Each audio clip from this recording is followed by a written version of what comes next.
My name is John Passfield. I'm going to read from my novel, which I will hold up here. There it is. Bethune, the Only Person Alive in the World, a novel by John Passfield. That's a picture of Dr. Norman Bethune. The historical Dr. Norman Bethune painted that picture.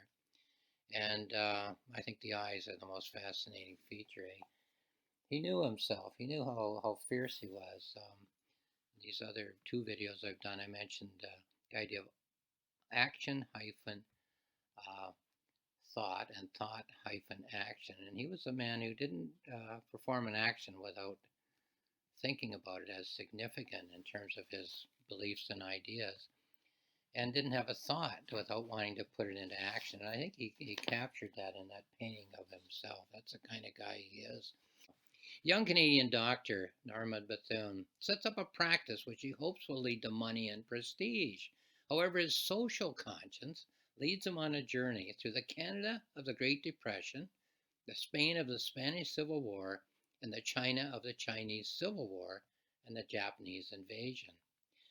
Ultimately, the journey becomes a quest to understand the world in which he has found himself living, to develop a compassionate response to that world, and to discover the essence of himself as a human being. So there's a lot packed in there.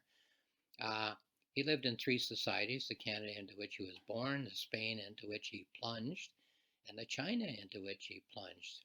All of those societies in the 1930s, a time of great turmoil in the world.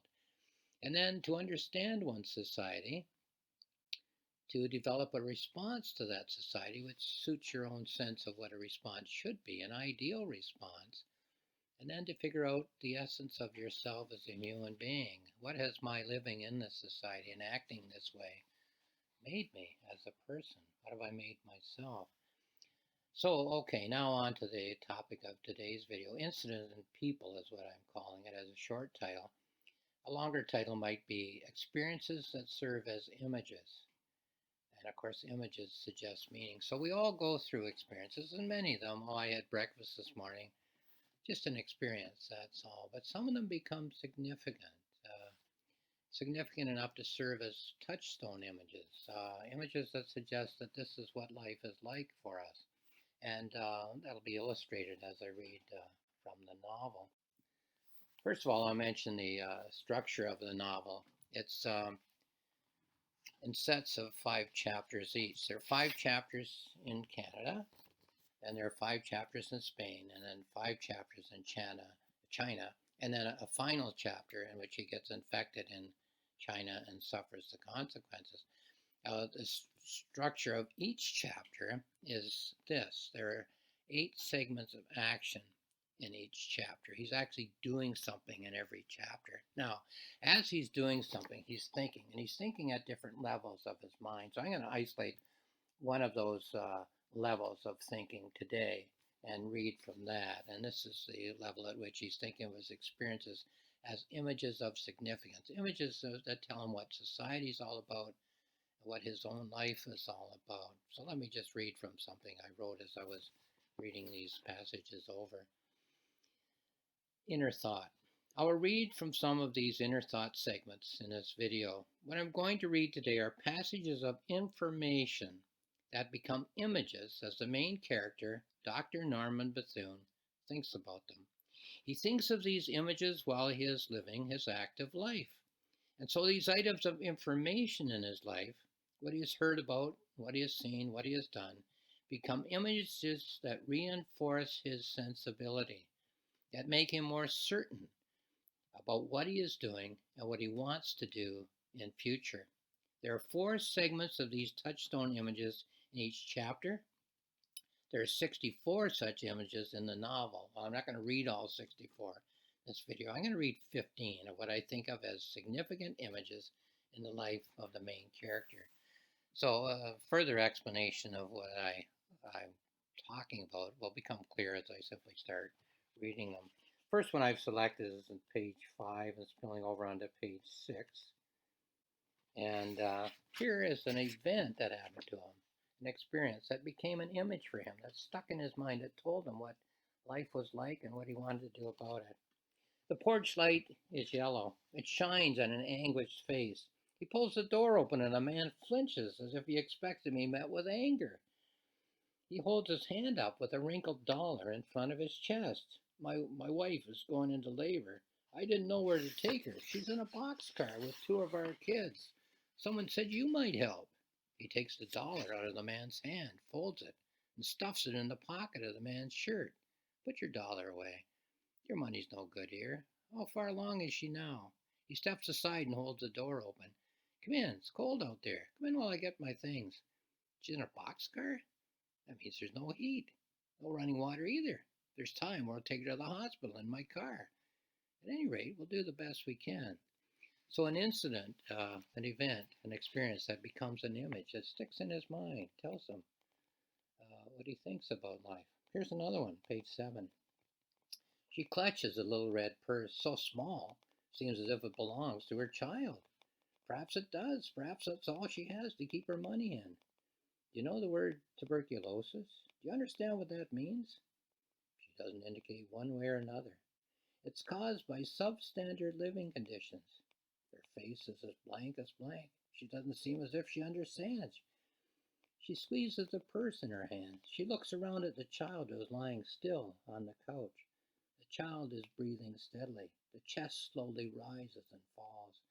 A long, deep sleep would do her some good right now. Is your husband coming home soon? She clutches the purse tighter still, small and silk and red. Little tassels that used to be gold or maybe white. Oh, money. Is that what you're thinking? No, what I gave her is yours, for free. You don't need your purse. Doesn't matter what you can pay. I'll leave some more here in this bottle for when she wakes up. A teaspoonful of water and have her drink it slowly, not in a gulp. The little red purse between us, clutched in her hands. I think your girl will be all right. She just needs time and sleep. Can you make the water hot? It will help to dissolve the syrup. Have you any more coals for the fire? Will your husband be coming home soon? Is he at work? Well, of course, this is the Depression, and maybe there is no husband. Maybe he has no work. Maybe there are no more coals. Well, that sears into the mind of a person like Dr. Norman Bethune, who, had a chance to be a society doctor, rich and successful and famous and so on, but was bothered by something like this, by these experiences that he had, or in some cases heard about. I'm looking for page 32 here as I talk. And so let's have a look at another one. Late at night, operating theater in Montreal. A woman with a tumor in the lower abdomen. Too dangerous for the doctors in Hartford, not willing to take the risk. So she came to me. A long and complicated operation. I always start with the time that is on the clock. A surgeon is a craftsman and an artisan. A craftsman with the soul of the creative artist, bound by the rigid and execrable laws of a human body, granted none of the liberties of those who work in wood or metal or stone. I work as quickly as I can to shorten the time under anesthesia and to reduce the force of the shock.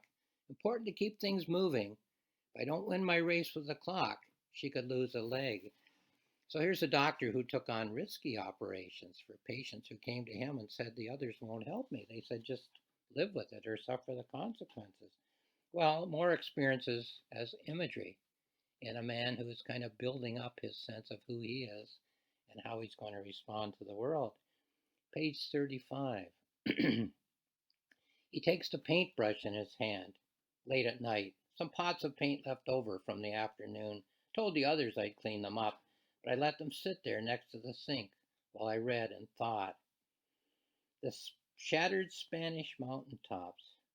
I use the same pots of paint that the kids all use. Why don't I paint the same kinds of pictures? Do I know what the kids don't know? Do I feel what the kids don't feel? The blood-bespattered faces of the dead. Actually, the kids are smarter than we are. The kids can sense what the adults feel. They know that the world is coming at them with the speed of light. They know they'll all be here when we are all gone. Comrades who fought for freedom and the future world. He dips his paintbrush in the can and draws a line. So some of those lines are from poems of the historical Dr. Norman Bethune. In the novel, if you had it in front of you, they'd be in italics, the historical Norman Bethune's lines. And then some of them are mine, sort of boiled down and recast after I'd read all the research information. But seeing himself in the third person, a he, to get outside yourself and look at yourself objectively, is very blunt and could be cold and cruel, but it also is a truth-facing mental exercise, to just see yourself as others see you, using an old phrase, to see yourself as you see yourself when you kind of strip away the subjective and look at yourself. Here's what I am, here's what I'm doing. Am I happy with this? Page 40. Two old doctors and a faded painting in a hospital waiting room, or maybe a pair of statues in a quadrangle cast in bronze, gray hair, furrowed brows, solemn beards. That little girl's right lung is in a state of abscess. It would be a pretty chancy operation to remove the lung of a 10-year-old child. The new young fellow wants to try it, but I keep telling him no. One bronze head leans in towards the other, frosty breath from the lips of a statue. Well, I sure wouldn't want to chance it. I can agree with you on that. So many things can go wrong in cases like these. Better to resign oneself to the living of life as it is. A thumb in the pocket of his waistcoat, an exhalation of frosty breath. I'll tell the little girl's parents that there's nothing we can do. Another cold day for the statues in the quad. Well, this is how he saw doctors older than himself, frozen in their practices of years ago, afraid to take chances, which you had to do, he figured, to do something new and good and better. And don't just tell patients, I'm sorry, there's nothing we can do. That wasn't his kind of medicine. Page 41 is another one. I'm just flipping a page here of page numbers. But I'll go on with page 41. Well, he lived in a society, the Canada in the 1930s. Montreal, St. Lawrence Boulevard at Craig Street, a line of mounted horsemen moving slowly, the crowd of demonstrators backing slowly away. Milk for our children, bread for our tables, we need jobs. Helmets, shields, truncheons, the horses tugging at the reins, eager to charge. An occasional demonstrator trips and falls. Shoulder flashes on the riders read, Police, Montreal. A bullhorn crackles loudly. Disperse quietly to your homes and no one will be hurt. This demonstration is being conducted without a permit. Return to your homes. The horses break into a trot. Someone falls. A rock is thrown. A whistle unleashes the power of the law. Truncheons, handcuffs, paddy wagons, bricks, rocks, blood. St. Lawrence Boulevard in Montreal. Well, Canada, a pretty peaceful nation compared to the Spain of the 1930s and the China of the 1930s, but still some turmoil in Canada. And I guess the old question, which side are you on, occurred to Bethune. What are you going to do about this? As a peaceful person, as a doctor, as a surgeon, what are you going to do? Not pick up a rock and throw it at a policeman, but what can you do to help in a situation that is clearly not right for the citizens of Canada, for the people of the world? Page 52, another event that becomes a significant image, that becomes an idea in the mind. The doctor leans over his patient, the body of a child, stretched out on the operating table, rescued from the ruins of a bombed-out building. This is in Spain. How beautiful the body, how perfect its parts, with what precision it moves. This boy must be 5 or 6. Was it a house or was it a store? Was anyone brought in with him? How obedient, proud, and strong. I wonder if his parents are still alive. People get buried in the ruins. You can hear their cries sometimes when they can't be reached. How terrible when torn. The little flame of life sinks lower, flickering quietly and gently. Check the anesthetic. Another scalpel. We'll need more blood in a minute. He's not lost yet. It makes his protest against extinction, a candle clinging to the last of life, and then goes out. Between air raids the other day, I saw a mother buying a tricycle in a shop. Well, some of those lines are from the historical Norman Bethune, and they're in italics, and I don't mention that in the novel, but I put it in my journal. I don't plagiarize, but I want to give credit to What a beautiful writer Dr. Norman Bethune was. He concentrated on living life rather than writing about life, but he could have been a really high level writer because he wrote so vividly. Beautiful writer. The other thing is, like, talk about an image of optimism. This is the Spanish Civil War bombs raining down, a lull between air raids, and a mother buys a tricycle in a shop. Now, if that isn't optimism amid chaos, what is, eh? So, significant images, events that become images in the mind, images that tell us, summarize for us in crystal clear imagery what life is all about. Page 61, still in Spain. The operating room at the Palace Hotel. Crystal chandeliers like an orchard, heavy with glass.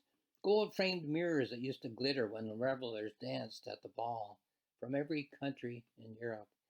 8 tables side by side, 2 doctors at each table, an anesthetist and a nurse, left their wives and families. Multiple perforations of the intestine. A soldier shot through the abdomen and left to die in the pride of their young strength. An anti-fascist German soldier shot through the thigh with a dum-dum bullet. The exit hole as large as a clenched fist. An anti-tetanus serum and a blood transfusion. Fighting and dying for an ideal of human freedom. A pole shot through the shoulder. An x-ray shows the doctor where to probe. The palace operating room on a busy day. So life as it was, life as maybe it should be, a ballroom with people dancing, and life as it became in the 1930s, a ballroom as an operating room with, blood on the floor of the ballroom.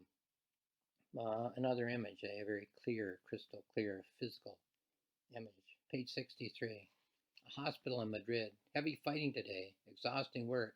He tries to catch a couple of winks. The steady tack, tack, tack of the machine guns. The sound comes through the heavy shutters. The sound comes through the thick oak door. The gunfire is almost continuous. It's the clear, cold winter air. Makes it sound like the fighting is at the end of the street. Like the front in 1915. The machine guns are taking up the slack. A bit of a lull until the bombers reload and return. Brace yourself for the onslaught. If we hear them drone, we'll be in for a busy night.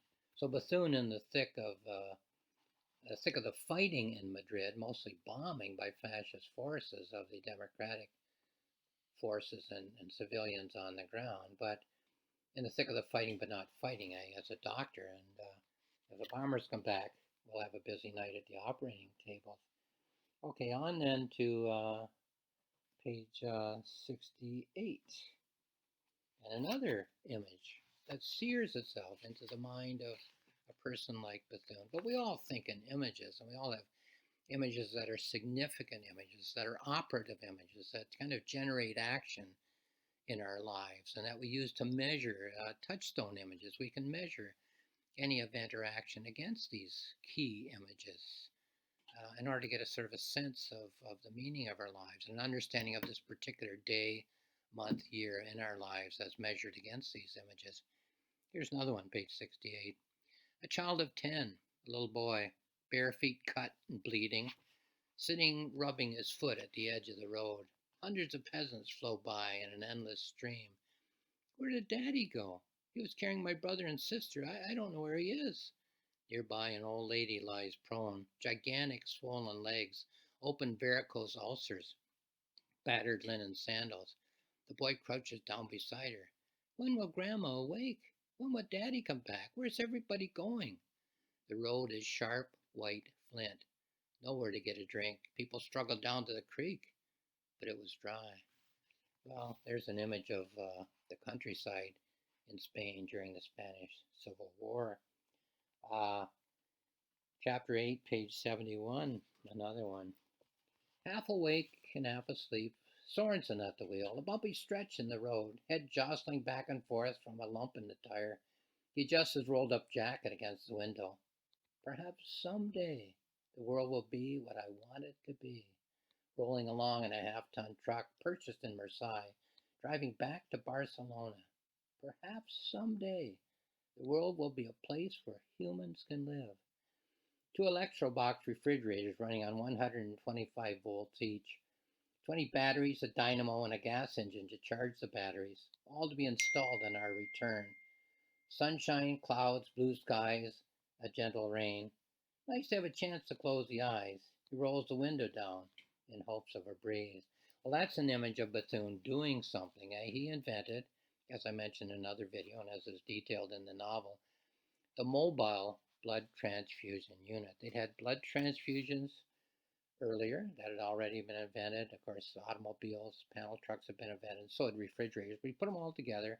He was the first, a Canadian on the world stage, to invent the mobile blood transfusion unit. People died not so much from their wounds, he felt, but from the wounds becoming infected before they could be treated. So he decided to go where the wounded were, a mobile blood transfusion unit.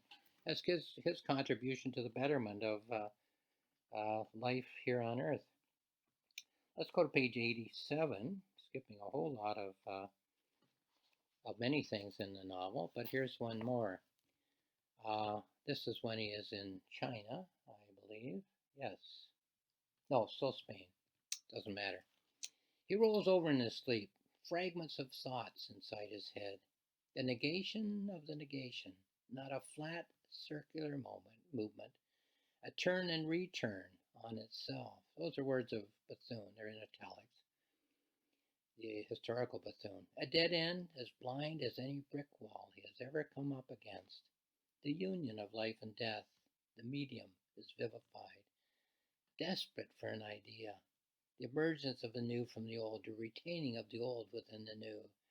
His pillow is drenched in sweat. The open window brings no relief.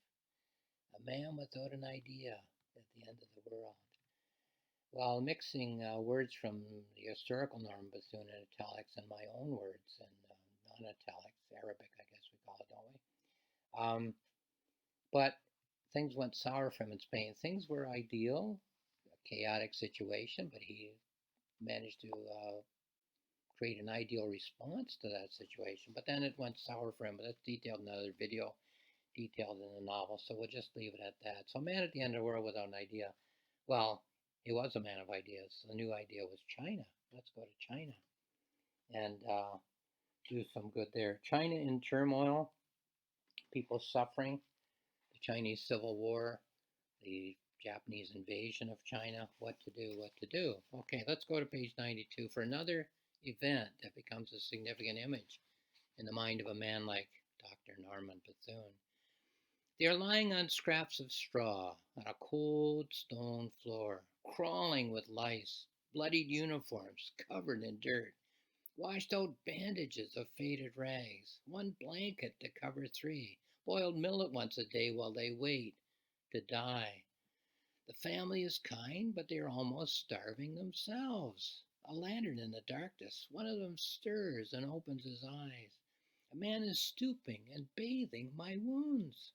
The warm water on my legs is almost heavenly. A doctor from Canada, someone says. There are so many of us to care for. Hundreds of wounded lie sick in this village, only miles from the Japanese. What good can a doctor from Canada possibly do? Well, that's a long way from the society doctor, Dr. Norman Bethune in Canada, who is living the good life, despite the depression even.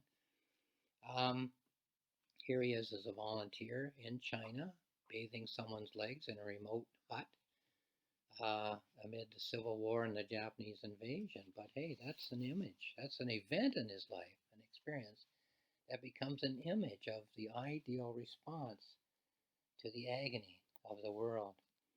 Let's go to page 107. Just a few more of these that I want to read in this video.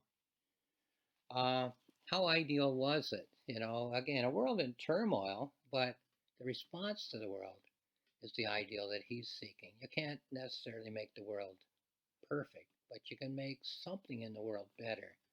And here's a passage that kind of shows what happened when Bethune tried to make some things in the world better. 107. Gathering around a fire late in the evening, shadows on the wall, candles here and there among the crowd, pale stars, cold air, silent and thoughtful. Everyone tired and everyone calm at the end of the day. Of course, they've been operating all day on wounded soldiers, exhausted, but here they are. Someone calls out for a song. A little girl, a nurse in training, sets her candle down and stands amid the group. We are an oppressed nation. We must resist our oppressors. Only by fighting can we continue to exist. Oh, a revolutionary song. My interpreter whispers the words. I applaud with the others. Now it seems to be my turn. I sing a song that we used to sing in Spain. No pasaran, no pasaran, no pasaran. Basically, they shall not pass. Or a chant in a song. Spanish words, Canadian accent, Chinese ears. Tired and happy, happy and tired. Content because I am doing what I want to do. Why shouldn't I be happy? I am needed desperately here. No wish and no desire is unfulfilled. I am treated as a comrade. 5:30 in the morning until 9 or 10 at night. Under the blanket to sleep the sleep of the tired and fulfilled. Then up again in a day of saving lives. The fire crackles as 300 sing a song. And then just one more, as I say, I selected 15 from among 64 of these events that become images. And here's the last one I'll read. A mud hut on a hillside, crack of sunrise, time to load the supplies onto the mules. The doctor opens the lid of a wooden box. I'll have to write another letter home. What is the China Aid Council doing for China? We have exhausted the supply of elastic bandages. I have exactly 27 tubes of cutgat left. I have 2 pounds of carbolic acid. Are you sending more doctors or technicians? You might have more medical supplies. I have 1 knife and 6 artery forceps. All the rest I have distributed. 5 months without any word is a long time. I have 2.5 pounds of chloroform. After that is distributed, we will operate without anesthetics. So as ideal as that little scene on the mountainside in the meadow is with all of the exhausted people singing after they've had a very busy medical day, life goes on. And of course, the problem was getting money and supplies into a war-torn China. When he ran out of supplies, well, he would give them to other doctors, Chinese doctors, people whom he trained himself to be doctors, and work himself without enough medical supplies. And of course, he became infected, and that's part of the action story, which I won't read today. So, events, experiences in our lives that become imagery. True of all of us. Books aren't about people other than ourselves. Books are about people who might lead more active lives than ourselves, like Dr. Norman Bethune, certainly more active life than I have led. But the thinking is the same, right? We think in images at our deepest levels, and those images tell us what society is and what we are in the way we respond to society. So in a minute, I conclude. Now, I want to read 2 passages from my journal and then mention some interesting websites. So I'll just mention, I've done this in other videos, but I write 3 books when I write. Obviously, the one book I write is the novel. Here it is, Bethune, the Only Person Alive in the World, a novel by John Passfield. But I also write a planning notebook as I'm working on the novel. The idea, the research, the planning, the writing, that becomes a full-length book, and that's available for free if you go to johnpassfieldbook.ca and click on notebooks, and then click on the Bethune icon. And also I write a journal as I polish the novel, and that's available for free at my website, johnpassfieldbook.ca.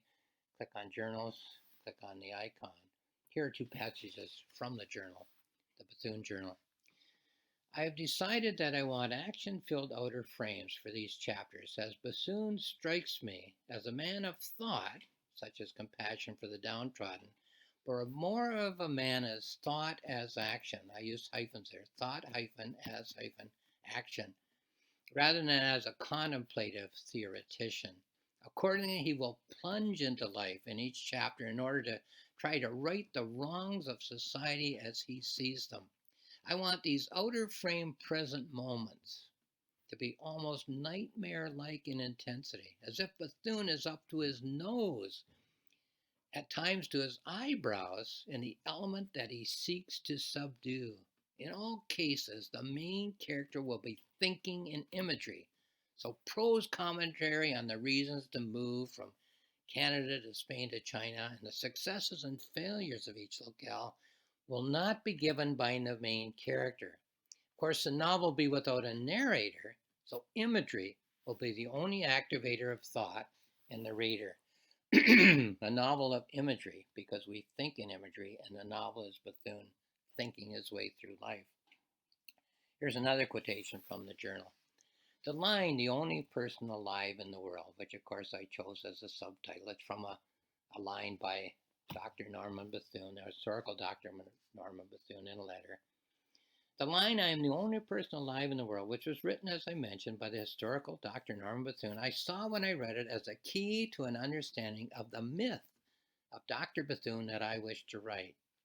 I was struck as I worked on this story that the historical character had his best success among people whose language he didn't speak. I have him recalling later in the novel that he taught his assistant to cook his morning egg the way he liked it by using mime. No words, mime. And yet the man is hardly a recluse. He is a very sociable man who's able to charm other people, women in particular, and is a man who dominates a room in all phases of his successive careers. All the words of the novel are the images which the main character has chosen to arrange into a pattern. Presumably, the main character is just as intrigued as am I by the seeming paradox of the solitary man and the social man, which the imagery of the story seems to present. So, I am the most social man in the world. I am the most solitary man in the world. Isn't that an interesting paradox? Okay, some websites. The novel is available on Amazon for sale. It's also available for sale at my publisher's website, which is rocksmillspress.com, rocksmillspress.com, and there's more information there as well. Now, the two free books, as I mentioned, Notebook and Journal, johnpassfieldbook.ca, johnpassfield.ca. So have a look at those. They're free, as I said. And lastly, thank you for watching this video.